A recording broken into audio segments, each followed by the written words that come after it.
Hey, what's up, YouTube fans? So what I wanted to talk about in this video, right, is why stories in Genesis such as Adam and Eve and Noah's Ark are mythology, right? No credible historical evidence of that those stories are talking about real events that actually happened, right? And so,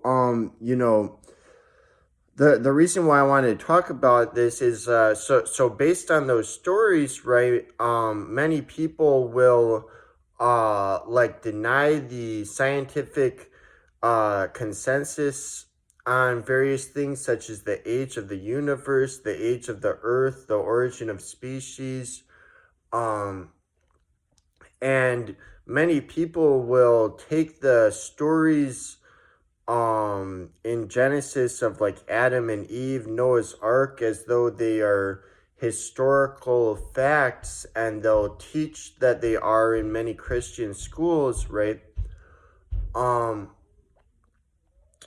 But they're not. And so, I mean, it is important to distinguish that, yes, there is some genuine history in the Bible, right? Like Jesus, he was a real person. But the Bible is a compilation of 66 different books, right? Um, Written across, a wide stretch of area and wide stretch of time, right? And the greater majority of stories in the Bible are mythology, right? And so in the case of Adam and Eve and Noah's Ark, it isn't just like that like, oh, if not for what we now know from science, everyone would believe those stories, but only now because of science, now people are questioning those stories. We don't have to rely on scientific arguments at all, even just strictly looking at the historical evidence that we have available to us. There's no credible historical evidence for those stories, right? Because for one thing, we don't have any written accounts from anyone claiming to have themselves been there at the time, right? No written accounts from anyone claiming to be Adam or Eve or Cain or Abel or Noah or God, right? We don't have a written account from anyone claiming to have themselves been there at the time, right?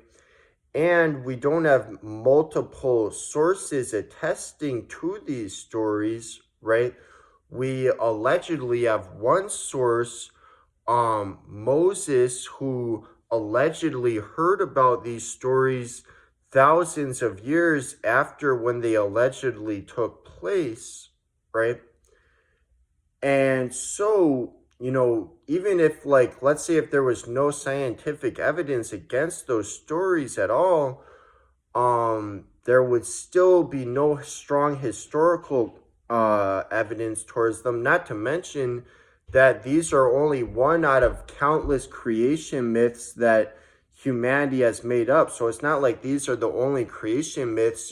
Pretty much every culture has their own made up stories about, whatever sort of like creation myth, right? And they're not all the same as the Bible creation myth, right? And so, I mean, it's just mythology, right? And so, I mean, you guys may have heard of Ken Ham if you keep up on stuff like this. He's the leader of, or like the founder or whatever of the Creation Museum. And what he'll always say is like, he'll say things like, the only way you can know the age of the earth is if you were there or if you know someone that was there. So therefore, we can only know the age of the earth by reading what the Bible says. But, okay, following that logic, how do you know that you know someone who is there If you weren't there, how do you know God was there? Just because one person, claimed to have had God tell him that, that in of itself is enough to establish it as historical fact? And so it's like, really? Um, and so I mean, taking science out of the equation, just judging historically, these are still just mythology, right? You don't need science to prove that. Just looking at it historically, it's mythology, right? No historical credibility whatsoever, right? All right, that's all for now. See you guys.